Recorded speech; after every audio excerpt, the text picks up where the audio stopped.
boss, I done made it. Get so like a spaceship. I swear my life is amazing. Blowing money, no hesitation. There's no basic. I know these be hating, but that's what made me feel like in the real life. Dripping all sauce in the good life. You shine, I shine, and ain't nobody gonna take mine. I just wanna be a boss. I will never ever fall. I woke up and I'm feeling like a boss right now. I'm gonna hold it down, I swear. I roll up and I'm smelling like a right now. I do this for my rounds, oh yeah.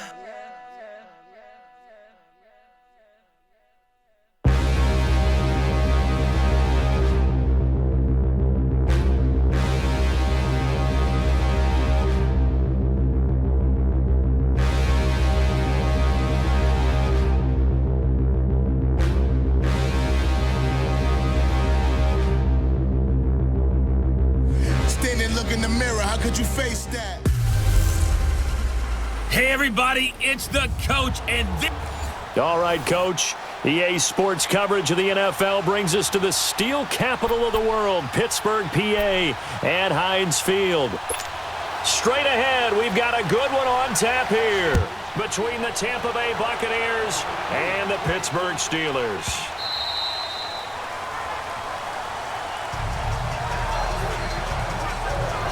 So out come the Bucs now for their first drive. They'll be under the command of the former Florida State Seminole, the #1 overall pick in 2015, Jameis Winston. Big, highly competitive pocket passer, can scan the field and make every throw that you're looking for. Also one of those players that people love to have on the squad in terms of leadership. As he goes, his team will follow. Here's Winston. Oh, a scrap for the football, and he's going to come down with it. An early statement on the game's first play. 18 yards and a first down. Slap.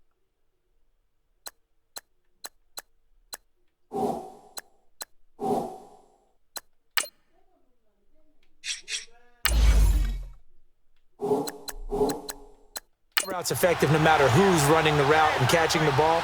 But when you have a receiver of that stature, you have to be a little bit more precise throwing it. You don't have the same catch radius with the bigger targets. Winston. That's going to go as a loss.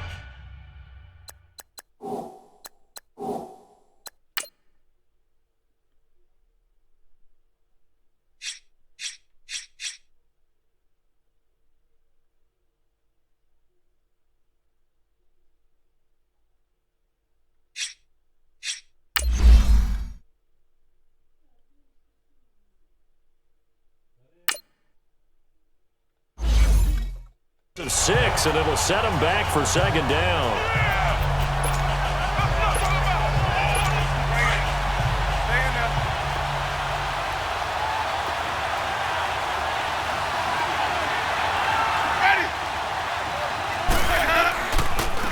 Here's Ronald Jones, first carry for the USC man, and he is met in his tracks behind the line of scrimmage.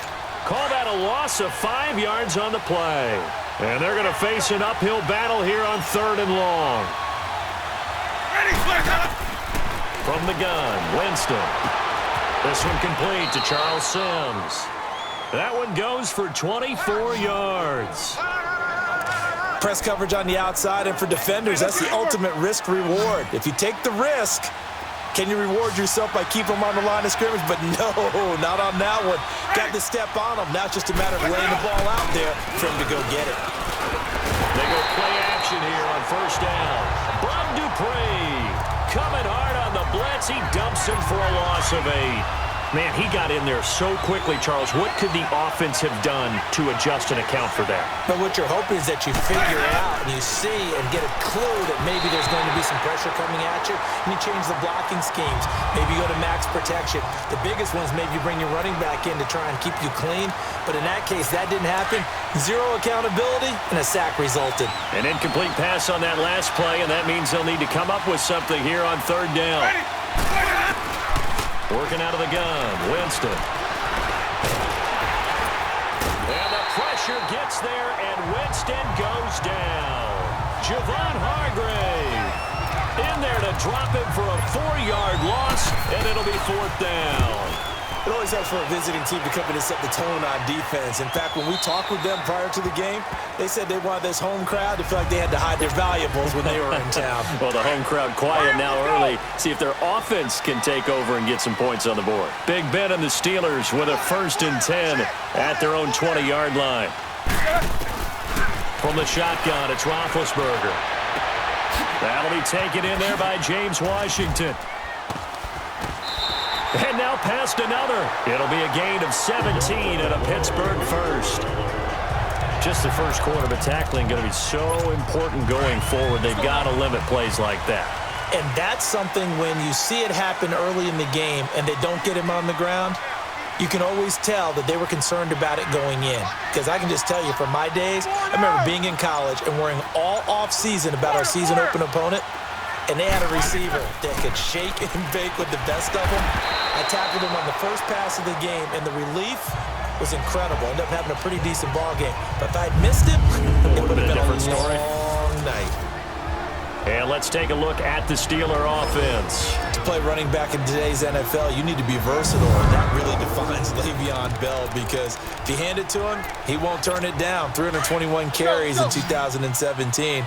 And if you want to throw it to him, well, they targeted him 106 times last season as well, which was 2nd in running backs only to Christian McCaffrey. So Le'Veon Bell is a defensive nightmare when you try to figure out where he's going to be on the field to try to defend him. And he'll get this one down near the 20-yard line. That one goes for 36 yards.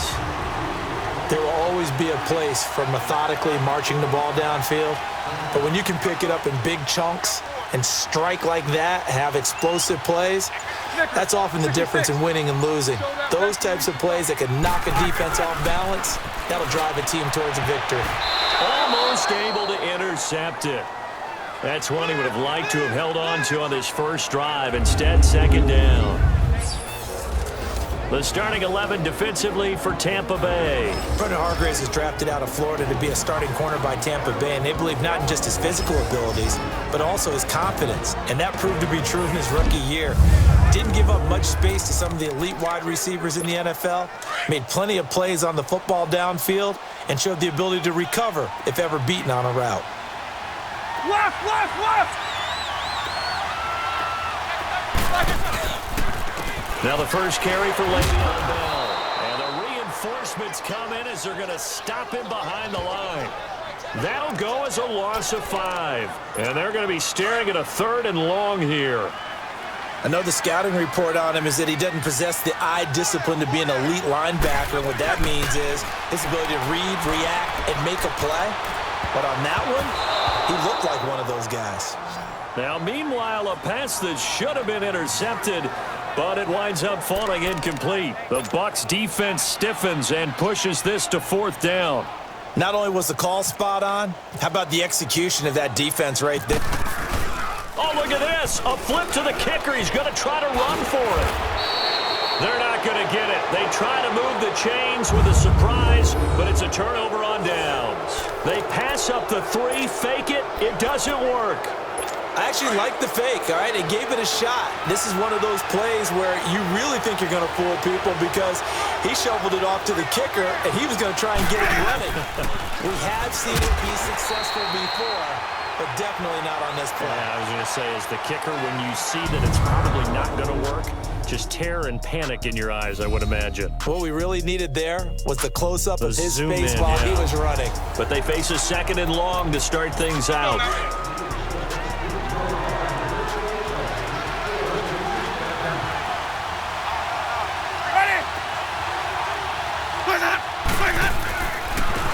Give to Jones. And he'll fight forward to about the 27-yard line. 1 yard officially on the pickup, and it'll leave him with a 3rd and 11. Some of these play calls, I think they're a little conservative, but you know me, because it's easy to sit up in this booth, right, and make all the calls and think I'm going to be correct. But I would like to see them open things up because otherwise this defense is going to end up on the run and shut them down. Open man is Godwin. It's complete. Winston to Godwin on the connection there for a Tampa Bay first.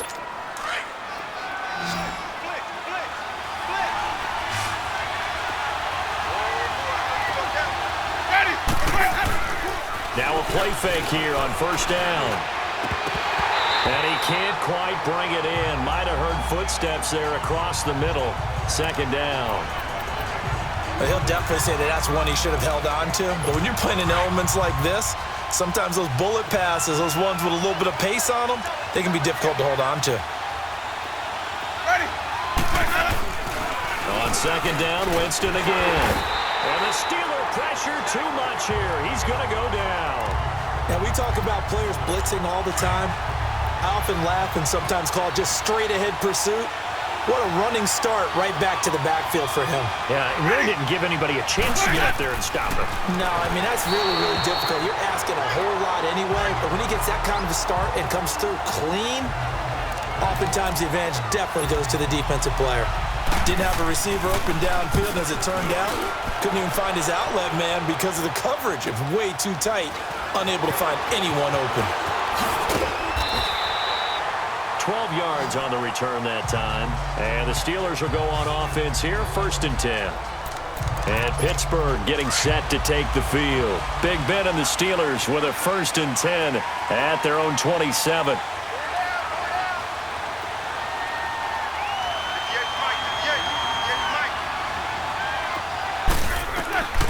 From the gun, it's Roethlisberger.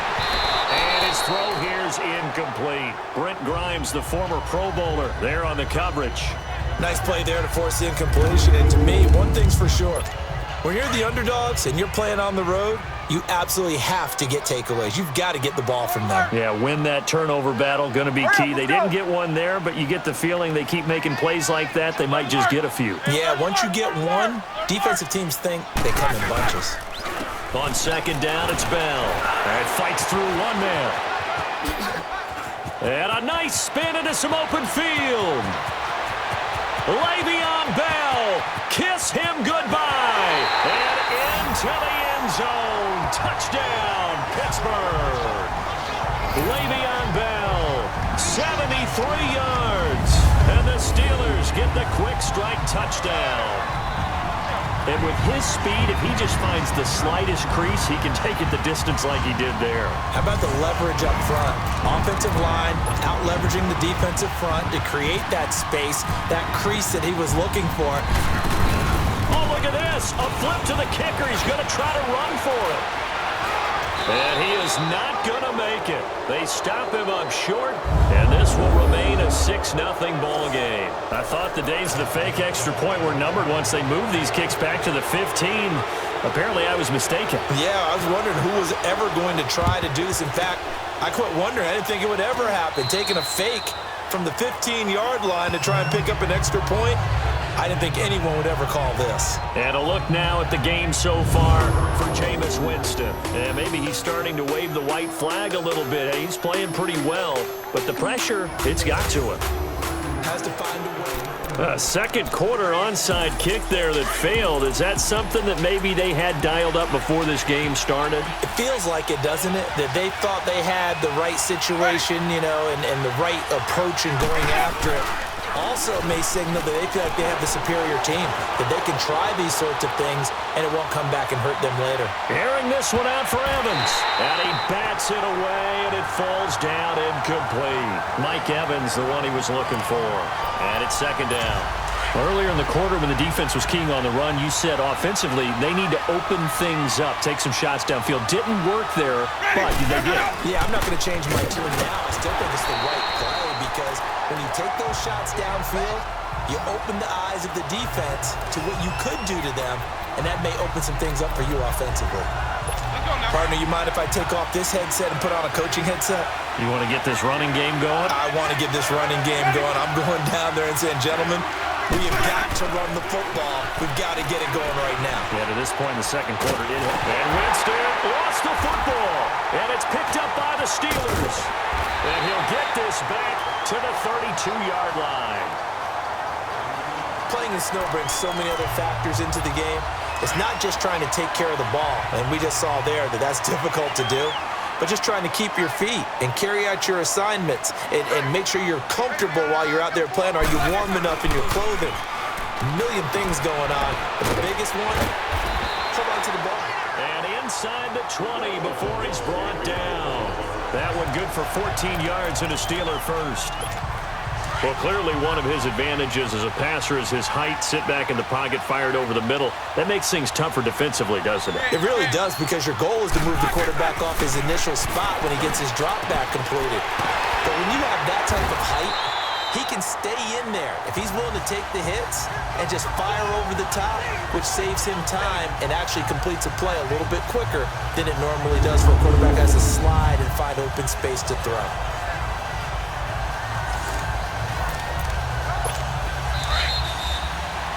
2 minutes to go here in the first half. Back to Heinz Field after this.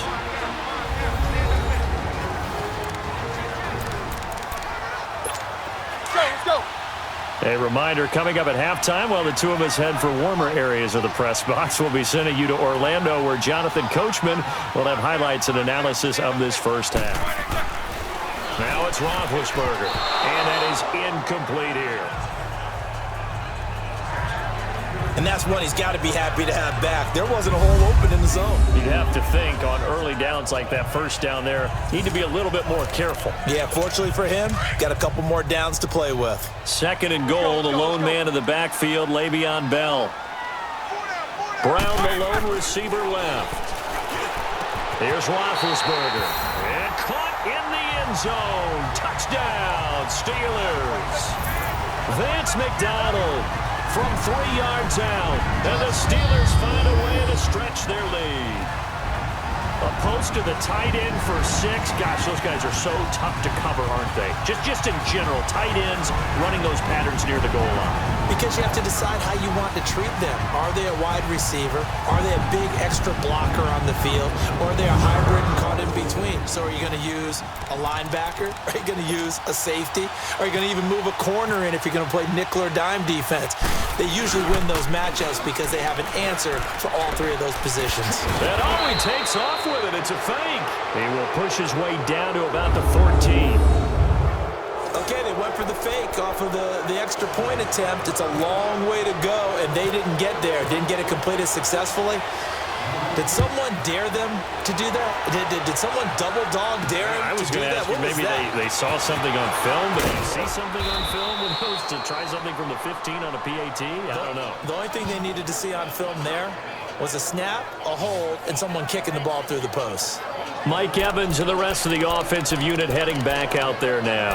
Looking down at the stats here, realizing he has no catches. They targeted him twice, but no catches. So how do they get him more involved, Charles? You make sure he touches it on routes that he likes to run. Maybe even run a reverse or some type of a jet sweep so he gets his hands on the ball and get him active and involved. And Sims lost it. He lost the football. And it's picked up by the Steelers.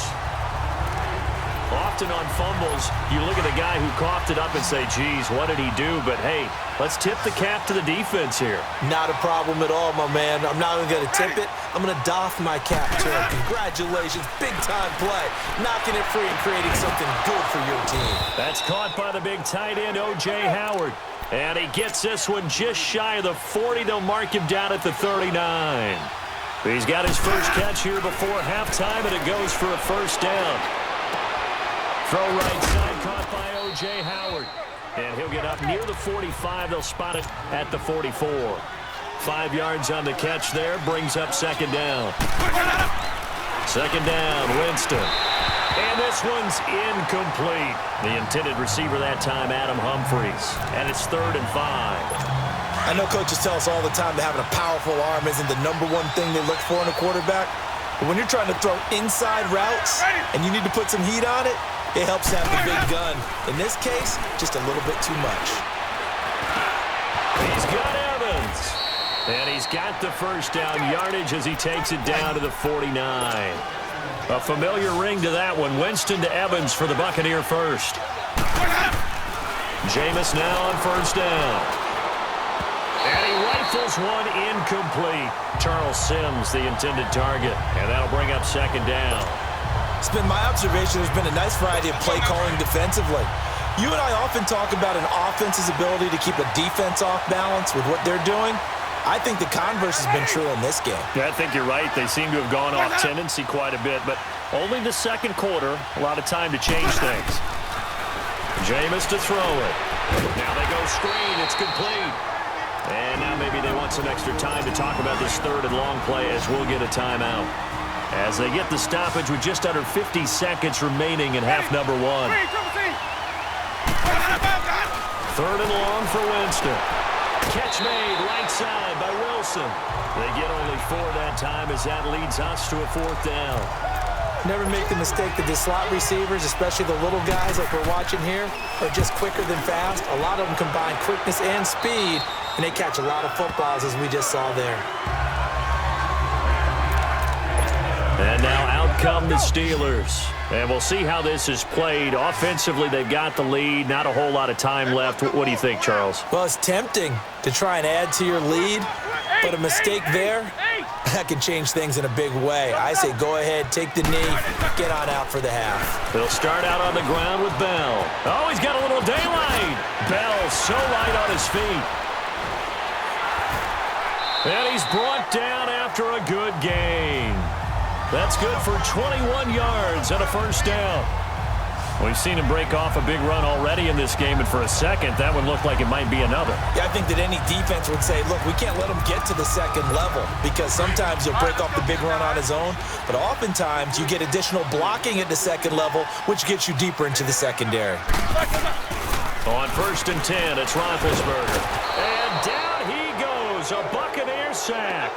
So we reach halftime here in the Steel City with the Steelers on top. As we'll send you down to Orlando. And just like that, on we head to half number 2. This snow front that has socked much of the East Coast not going away as we are back to it in the second half.